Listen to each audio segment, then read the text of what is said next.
Isang emperador na walang ginagawa ay tunay na arogante. Bagamat maaaring hindi mo maalala, mayroong isang taksil. Tumingin ang emperador sa isang estatwa at sinabi, "Anong gandang estatwa ito? Si Hercules ba ito na may helmet na ulo ng leon?"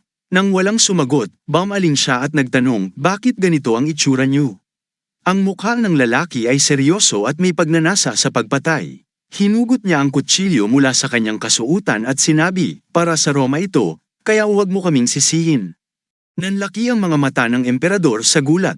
Tumingin siya pababa at sumigaw, "Bakit kayo nakatayo lang dyan? Mga gwardya, patayin ang mga taksil na ito." Ngunit sa halip na patayin ang dalawang taksil, itinutok ng mga sundalo ang kanilang mga sibat sa emperador. Hinugot din ng pinuno ng mga sundalo ang kanyang espada laban sa kanya. Nabigla ang emperador, "Ano ba ang nagawa ko para galitin kayo?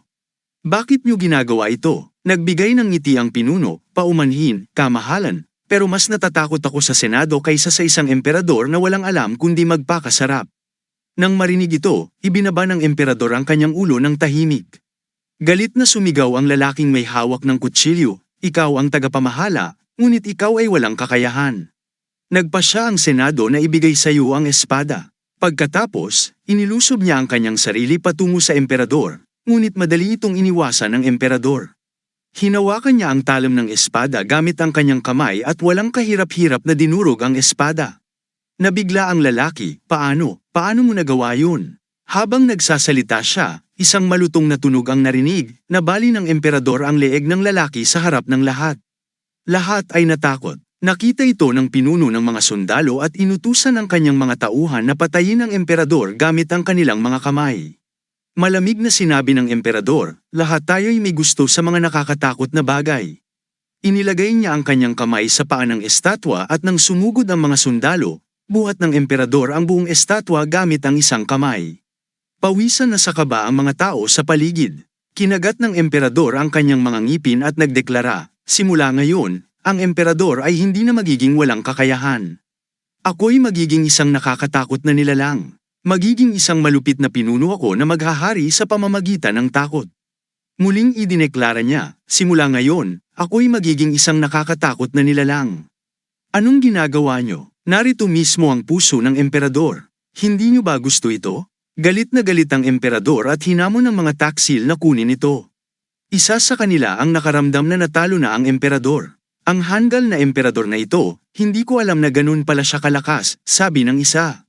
"Nalaman ko lang ito nang siya'y namatay. Walang nakakaalam na ganun siya kalakas noon." Sa katunayan, napakakaunti ng pagkakataon para ipakita niya ang kanyang lakas, maliban na lang kung gusto niya. Ginagawa ng mga lingkod ang lahat para sa kanya, mula sa paggising sa kanya pagkatapos siyang malasing hanggang sa iba pang gawain. Bago makita ang kanyang matipunong pangangatawan at muscle, inakala ng lahat na medyo mas malakas lang siya kaysa sa karaniwang tao. Wala ni isang nag-akala na ang emperador ay ganun kadiin ang kapangyarihan. Marahil, pati ang emperador mismo, hindi alam kung gaano siya kalakas. Napamangha si Caetina at nagsabing, "Imposible." Sinabi ng kanyang ama na posible ito. Ipinaliwanag niya na bago maganap ang rebelyon, ang emperador ay parang isang hanggal. Kahit ano pa man ang totoo, ang emperador ay ganap na nagbago matapos ang rebelyon. Matapos niyang patayin ang lahat ng rebelde, tumindig ang emperador sa tuktok ng mga bangkay at idineklara ang pagtatatag ng Yanla. Sinabi niya, "Itatatag ko ang Yuanlao, Terana, Hercules, sa konseho ng mga matatanda. Dapat na iparating na ang balita ngayon." Ang mga sundalo, ang mga maharlika, at ang mga mamamayan ay tila nawawala na ng pag-asa sa nag-iisang emperador. Isa sa mga matatanda ang nagsabing, "Huwag maging sakim at magkaroon ng konting pasensya." Sumang-ayon ang katabi niya, "Oo, sumasang-ayon ako sa iyo. Naiinis lang ako ng kaunti." Bigla, may narinig silang ingay mula sa labas at lahat sila'y nagulat. "Ano yung ingay na yun?" "Hindi ko alam." Tuloy-tuloy ang malalakas na ingay mula sa labas ng pinto. Pagkatapos ng ilang malalakas na tunog, nabutas ang pinto. Ang emperador, kasama ang nakakatakot na estatwa, ay pumasok. Namangha ang mga naroroon at sumigaw, "Kamahalan! Ano ang nagdala sa inyo rito? Bakit hindi niyo kami pinaalalahanan bago pumarito?" Ang emperador, na nababalutan ng dugo ang mukha, ay ngumiti ng malisyoso at nagsabi, "Ayon sa pagkakaalam ko, ang layunin ng Senado ay magbigay ng tamang impormasyon, hindi ba, mahal kong senador? May tanong ako, kaya nandito ako. Nagpatuloy ang emperador. Ang senador, namumugto ng pawis, ay nauutal na sumagot, oo, kamahalan. Nakatayo na ngayon silang dalawa, magkaharap. May naganap na rebelyon sa palasyo ngayon. Sino ang nasa likod nito? Takot na takot ang senador at nagkunwari na wala siyang alam. Hindi ko alam ang tungkol sa bagay na yon. Agad kong iimbestigahan at isusumbong sa inyo, kamahalan. Ibig mong sabihin, wala ka pang nalalaman? Oo, kamahalan. Ngayon ko lang ito narinig, kaya wala pa akong ideya. Kung ganoon, mamatay ka, sabi ng emperador, at tinamaan niya ng isang malakas na palo ang senador. Ang natitirang mga senador ay takot na takot. Mga gwardya, nasaan ang mga gwardya? Gwardya, bakit hindi niyo pinipigilan ang emperador? Narinig ito ng emperador at tumawa. Tawagin niyo sila ng tawagin, wala nang darating. Tumakbo na sila o patay na. Hindi makapaniwala si Senador Jing. Habang nandito ako, gusto ko muling itanong, sino ang nasa likod ng rebelyon? Nauutal na sumagot ang senador, ito. Ngunit hindi na siya pinatapos ng emperador.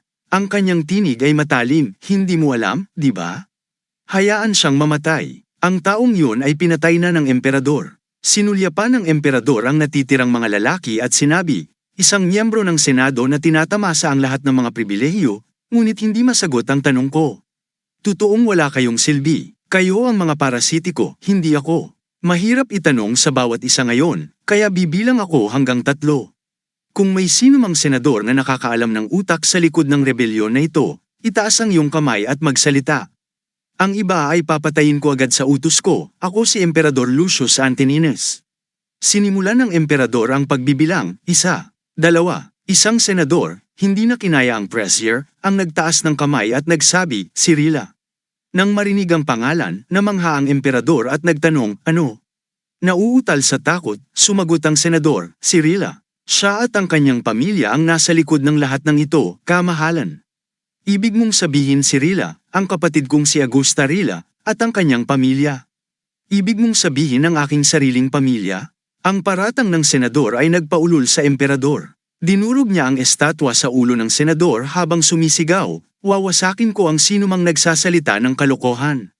Tumawa siya ng malakas, haha. Ibig mong sabihin ang sarili kong kapatid at kapatid na lalaki ang gustong pumatay sa akin. Ayoko nang mabuhay ng ganito. Gusto ko lang mamuhay ng payapa, ngunit hindi ganoon ka-simple. Ang natitirang mga senador ay natulala, ngunit may isa na nagtanong, ano ang masama roon?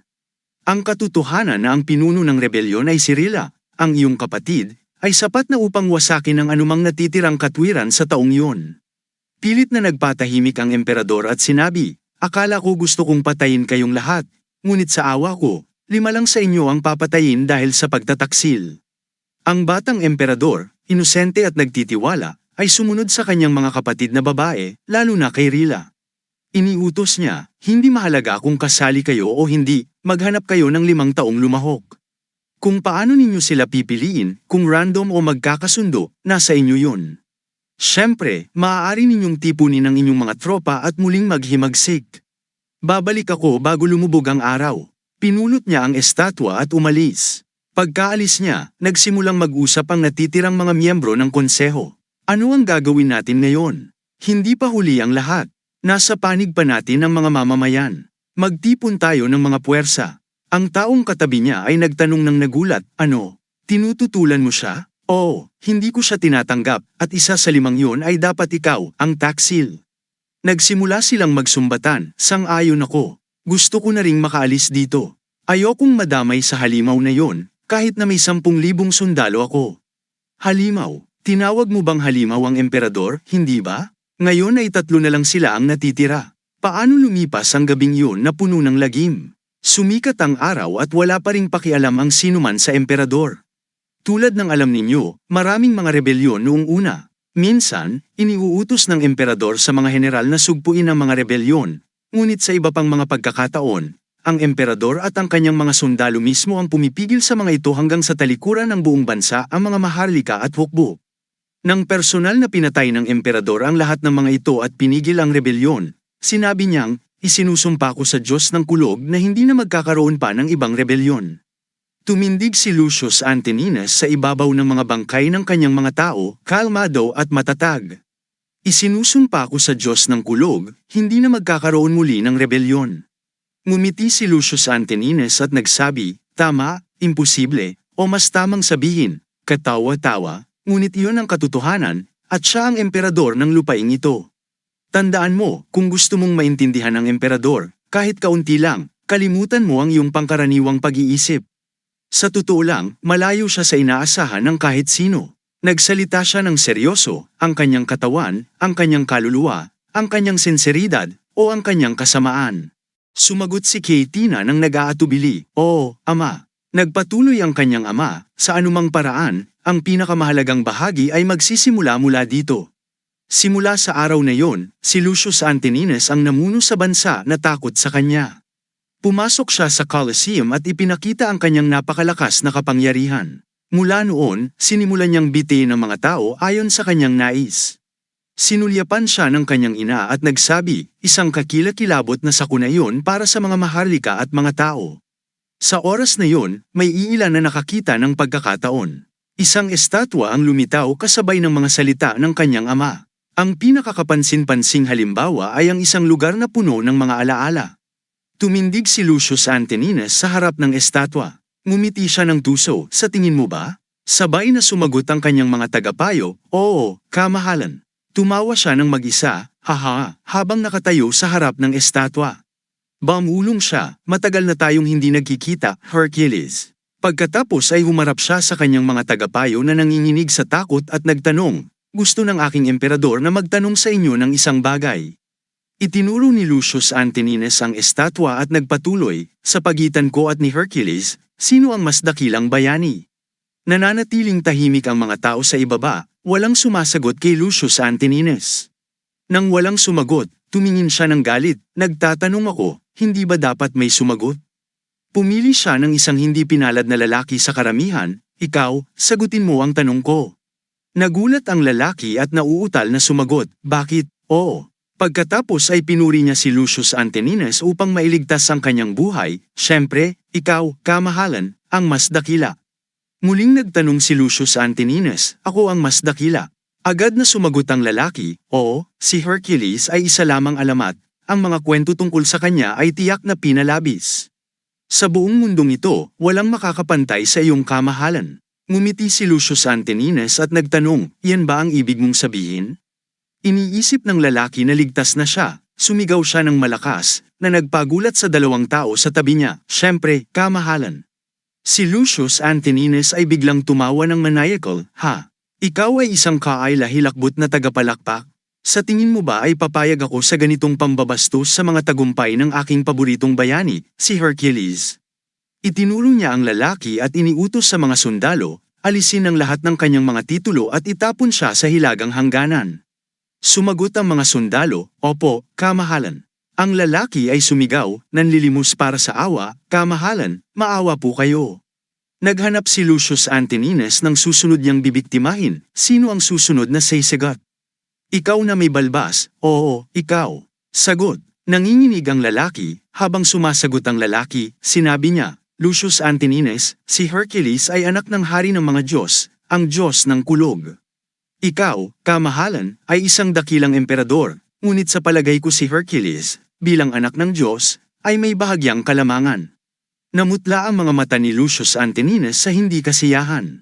Ibig mo bang sabihin, dahil ang aking ama, ang dating emperador na si Marcus Aurelius, ay isang simpleng mortal, ako ay mahina? Lumapit si Lucius Antonines sa lalaki, pagod ka na bang mabuhay?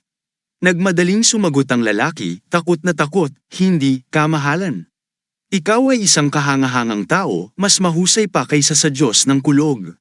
Pumikit ang lalaki, ngunit muling nagsalita si Lucius Antonines nang may galit, ngayon, nangangahas kang lapastanganin siya. Sa galit, inutusan ni Lucius Antonines, punitin ang bibig ng taong ito kaagad. Siya ay dapat patahimikin. Nagmamakaawa ang lalaki, patawarin niyo ako, kamahalan, ngunit siya ay kinaladkad palayo. Ang mga nakapaligid ay nanunood ng may takot, nagtataka kung kailan na ang kanilang pagkakataon. Isang lalaki ang nag-isip, nakakatakot, ang isa'y ipinatapon, ang isa na may pinatay. Anong sagot ba ang hinahanap niya? Ang katabi niyang lalaki ay huminga ng malalim, iiwan ko na lang ang lahat at babalik sa aking bayan. Isang ngisi ang sumilay sa kanyang labi, sino kaya ang susunod?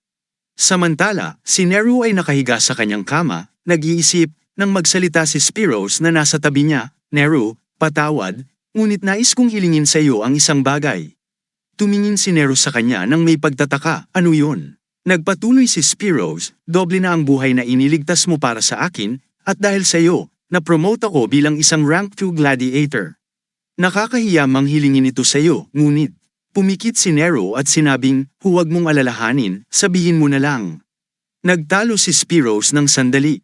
Rank 2 gladiator, katulad ng sinabi ko dati, dahil sa iyo, na-promote ako sa rank 2. Ngunit ang tunay kong mga kakayahan ay katulad ng mga amateur. Nagdilim ang isip ni Nero, nahulog siya sa malalim na pag-iisip. Si Spiros ay napuno ng kawalang pag-asa, magtatalo ako, wala na akong ibang paraan, naisip niya habang naaalala ang nakaraan, ang laban sa mga kapatid na Kanani. Alam kong hindi ko kayang talunin ang tunay na pangalawang rank na mandirigma. Nag-aalanganin si Spiros, ngunit kung nais kong iligtas ang aking buhay o kahit papaano'y makuha ang pabor ng mga manunood, kailangan kong makipaglaban ng buong lakas. Manahimik si Nero, at nagpatuloy si Spiros, ang haba ng kwento ko, pero sa huli ay humihingi lang ako ng iyong tulong. Nagsalita siya ng may kaba, pasensya na sa abala. Hindi, tinawag siya ni Nero, ikaw ay kaibigan ko. Nagtaka si Spiros sa mga salitang yun, ha? Nagpatuloy si Nero, sige, tutulungan kita na maging mas malakas. Ngunit agad na sinabi ni Nero, hindi ko alam kung paano ko ituturo. Nagtaka si Spiros, ha? Pero sinabi mong nag-ensayo ka ng mga mandirigma. Sumagot si Nero, hindi ko ginagawa ang ganitong uri ng demonstrasyon.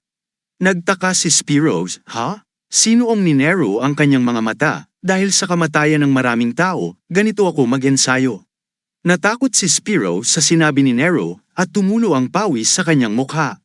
Sinasabi mo ang mga nakakatakot na bagay na parang kalmado ka. Kalmado pa ring nagpatuloy si Nero, maaari kang mamatay sa harap ko, ngunit huwag kang mamatay sa harap ng iba. Nagulat si Spiros sa mga salitang yon ni Nero, Bigla siyang tumayo, tutulungan kita. Natutuwa si Spiros sa sagot ni Nero, salamat. Tinanong ni Nero si Spiros, narinig mo ba ang tungkol sa sandata ng ating kalaban? Sumagot si Spiros, oo, siya ay isang higanti sa tanso na nakasuot ng baluti at gumagamit ng pamalo. Nag-isip si Nero, ang sandata ni Spiros ay espada at kalasag. Ang isang gumagamit ng mabigat na sandata at baluti ay hindi madaling kalaban para sa isang amateur na mandirigma tulad niya.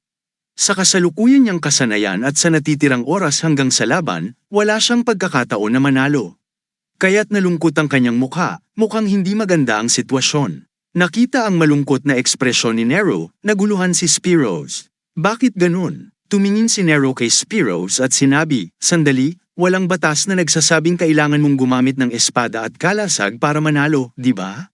Baka may ibang paraan. Lumapit si Nero kay Spiros na nakaupo at sinabi, Spiros. Nakatitig si Spiros sa kanya nang may pagkalito, ano? Walang paraan na mananalo ka laban sa isang ganitong kalaban sa loob lamang ng ilang araw, umamin si Spiros na nawawala ng pag-asa. Ngunit nagpatuloy si Nero, ngunit may paraan pa ring manalo. Nagulat si Spiros sa mga salitang yun ni Nero.